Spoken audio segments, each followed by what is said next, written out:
This church year, we are learning about, and I hope being inspired by, some of the great spiritual activists of the 20th century.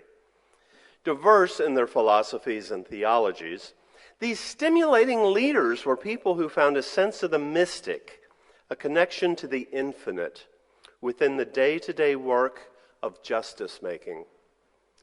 Author and theologian Howard Thurman defined a mystic as one who finds something within their own experience that opens up into the infinite. Thurman, whom we'll talk about next month, wrote that among the insights upon which the mystic rests their position is that there is an all-pervasive spirit, time-transcendent, space-transcendent, that gathers up into itself the total gamut of human experience. Now, this reminds me not only of the interdependent web of all existence of which we are a part, mentioned in our seventh principle, but also Gloria Anzaldua's assertion that spiritual activism is a visionary yet practical form of activism based on the belief in our radical interconnectedness. Furthermore, she believed that spiritual activism is spirituality employed in the service of social justice. In this sermon series, we're looking at the lives and writings of 10 mystics and spiritual activists in order to help us answer some questions for ourselves. Questions such as, what does it mean to lead a good life? And how can I deepen my spirituality to mobilize my social justice service to the world? Today we turn our gaze toward Dorothy Day to look for answers. Dorothy Day began the Catholic worker movement with Peter Maurin in the early 1930s, and she was perhaps the best known and most influential political radical among American Catholics during the last century. Some 20 years after her death, America Magazine, the Jesuit Review, assessed her significance. Without dismissing the importance of other leaders in the history of the Roman Catholic Church in the United States, it is fair to say that Dorothy Day remains, at the dawn of the new millennium, the radical conscience of American Catholicism. Her life was a unique combination of social activism and deep religious feeling.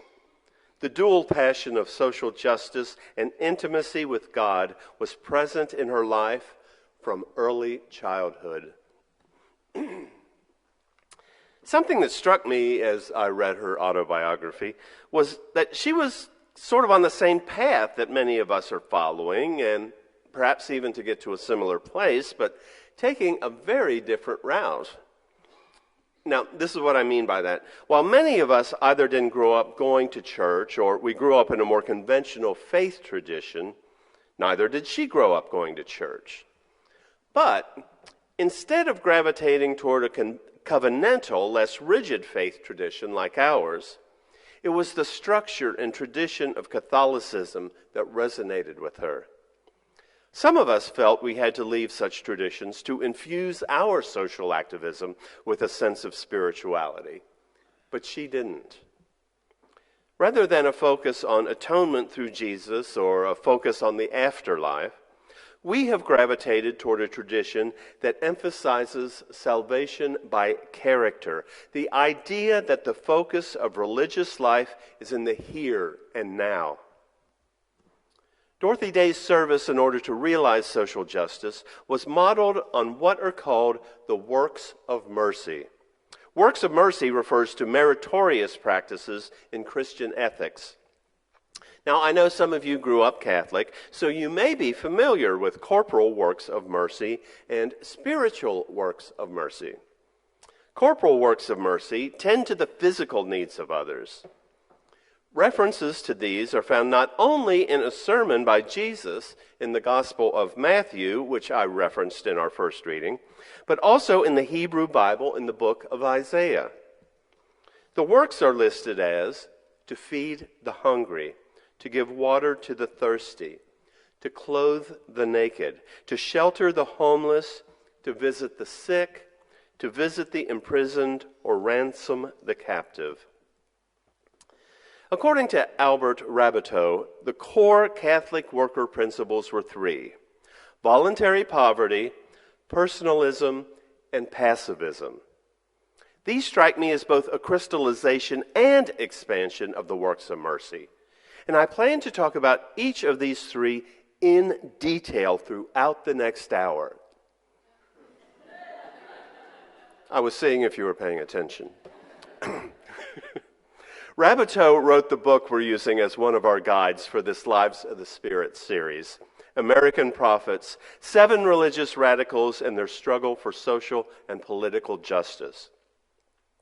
Our second reading was from that book. This month, the other book we're reading is Dorothy Day's autobiography, The Long Loneliness. Another thing I noticed while reading The Long Loneliness was that Dorothy Day proved to be both mentor and mentee. Her life inspired many, and she drew inspiration from many, both those she met in person and those she read about. Although her parents didn't take her family to church as a child, a local pastor persuaded her parents to send 4 of their children to Sunday services. There, she fell in love with the Psalms and prayers. Later, her voracious reading led her to become suspicious of religion, even agreeing with a professor who remarked that religion is for the weak. But she warmed to the concept, and years later, with the birth of a daughter, accepted it. One of her biographers shared her words: "When one has a child, life is different. Certainly I did not want my child to flounder as I had often floundered, without a rule of life and instruction." Day had no doubts that it would be the Catholic Church in which she wanted her daughter to be raised, in large part because it held the allegiance of the masses of people in all the cities where she had lived. It was the immigrant church of the laboring class that appealed deeply to Day, the socially concerned activist devoted to the poor, the laborer, and the immigrant since her youth. While reporting on a hunger march in Washington, D.C. in 1932, she became dismayed at the lack of Catholic participation by clergy or lay people. Afterwards, she prayed that a way would be open for her to use her talents for her fellow workers and the poor. Shortly thereafter, she met Peter Morin. Several mutual acquaintances had told him to seek her out, as they thought alike. She said, "His spirit and ideas would dominate the rest of my life." According to Raboteau, her experience in journalism, socialist concern for the poor, love of literature, omnivorous reading, familiarity with protest techniques, and critical perspectives on society's injustice had fitted her, thanks to the unlikely catalyst of Morin, to lead a movement.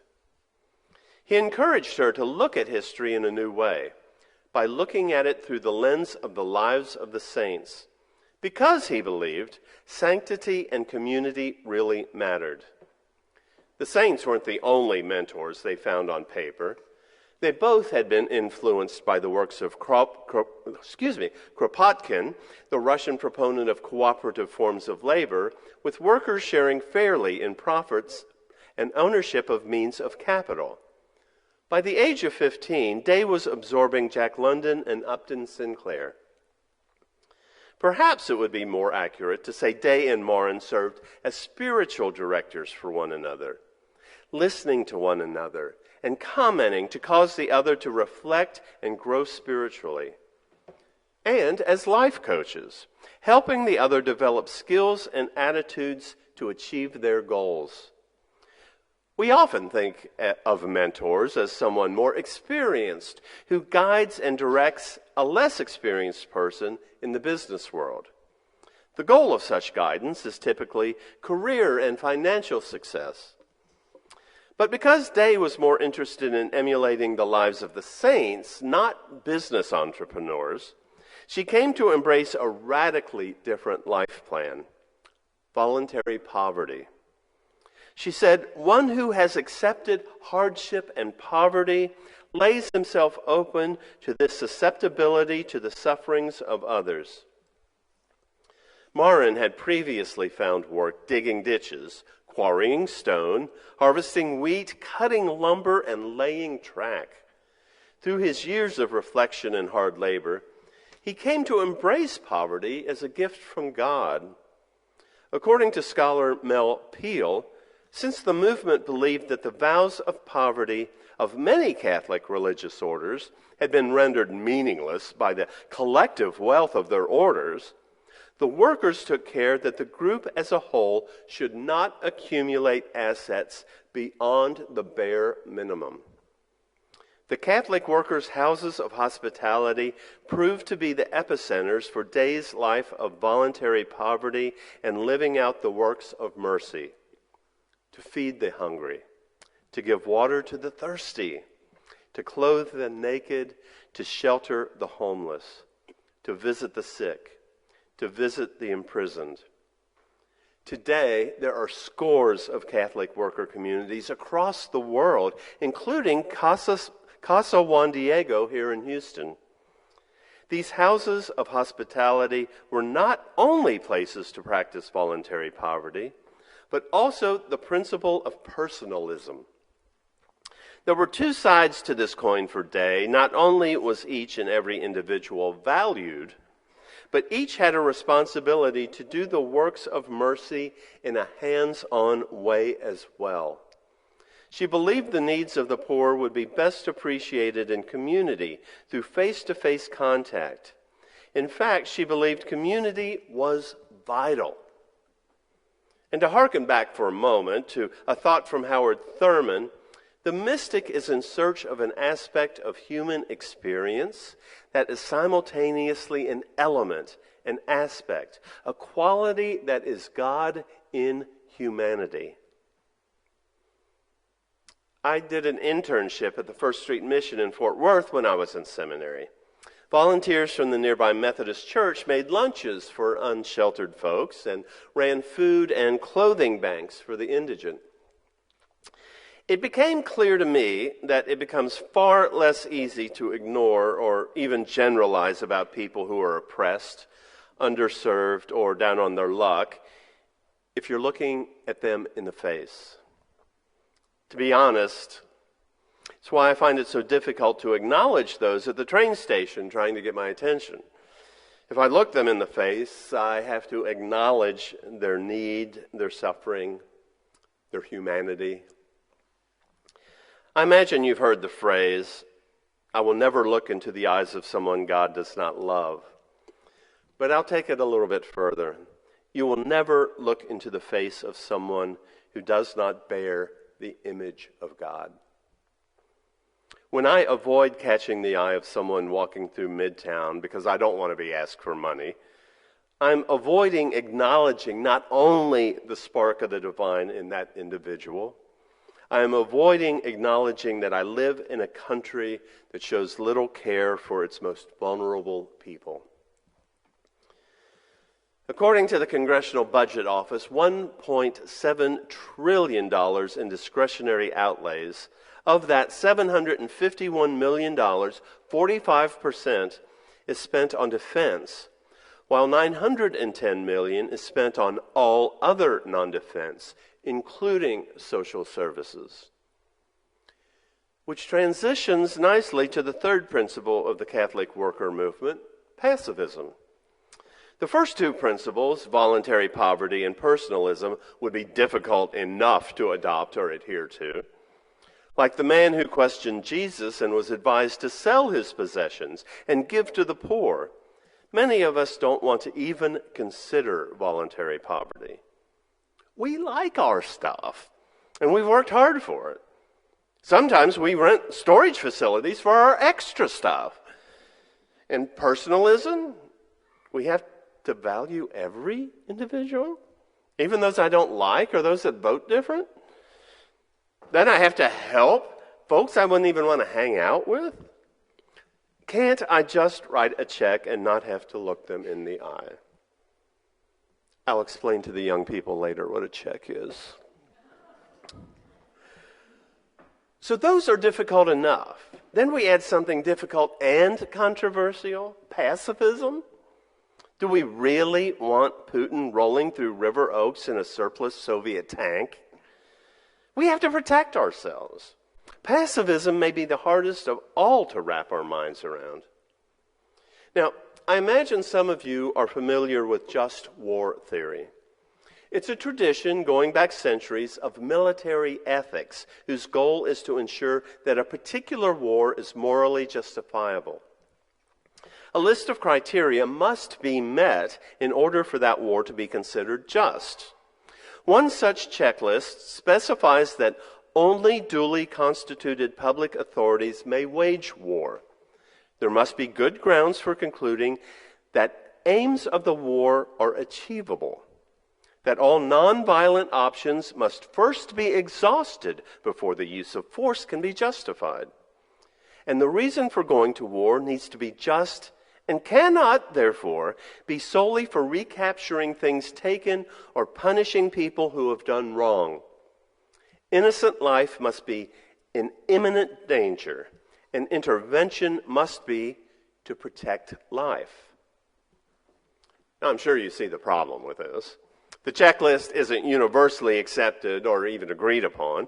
And even if it was, those desperate to go to war will claim the criteria has been met, whether or not it has been.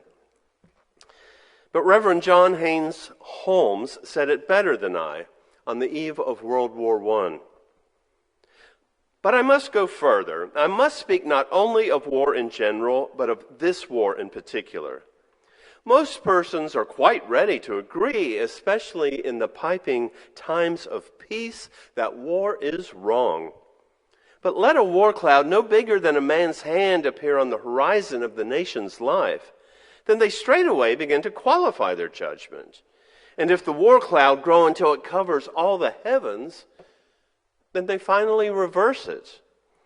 This brings the curious situation of all war being wrong in general, and each war being right in particular.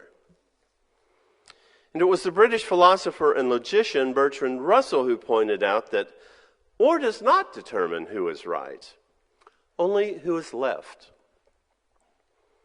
I know this weekend we observe Veterans Day, and while I didn't intend to spend a lot more time quoting Reverend Holmes, I felt I needed to add this excerpt from his same sermon. If any man or boy in this church answers the call to arms, I shall bless him as he marches to the front. When he lies in the trenches, or watches on the lonely sentinel post, or fights in the charge, I shall follow him with my prayers. If he is brought back dead from hospital or battlefield, I shall bury him with all the honors, not of war, but of religion. He will have obeyed his conscience and thus performed his whole duty as a man. But I also have a conscience. I also must obey. These excerpts are from his sermon when he affirmed his pacifist commitment to his congregation, the Church of the Messiah in New York City. While most of his congregants disagreed with his position on the war, as did the majority of lay and ordained Unitarians and Universalists, the congregation did support his freedom of the pulpit. He resigned his fellowship with the American Unitarian Association due to its policy requiring ministers to pledge their support for the United States' participation in World War I. His church became non-denominational and was renamed Community Church of New York and remains so named today. Dorothy Day and the Catholic Worker met at least as much criticism as Holmes. When the Spanish Civil War broke out in 1936, although most American Catholics supported Francisco Franco, the newspaper declared itself neutral. She wrote, "We are not praying for victory for Franco, nor are we praying for victory for the loyalists whose leaders are trying to destroy religion. We are praying for the Spanish people." Both the Catholic hierarchy and laity were troubled by the neutrality, and bulk subscriptions to the newspaper were canceled. The pacifist stance held firm through the Second World War, which led to further drops in subscriptions, dissension in the hospitality houses, and a mountain of angry letters. Even Morin suggested she just say nothing. But she refused to give in. Pacifism, personalism, voluntary poverty, incredibly difficult, even controversial. But Dorothy Day's character was such that she not only chose these, but refused to abandon them. Might this devoted Catholic be a model for us, for our salvation by character? To what degree are we willing to do the same thing for those things we believe in? The religious life, spirituality, meaning, call it what you will, is found here and now, in this life that we lead, among the company we keep, and expressed most fully in our actions. Her actions were surely experiences that open up into the infinite. She took personally her obligation to perform the works of mercy. And so I close with the words of Dorothy Day.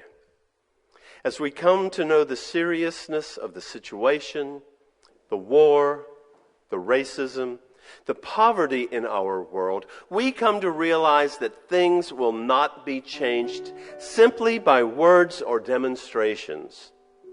Rather, it's a question of living one's life in a drastically different way. Amen, and so be it.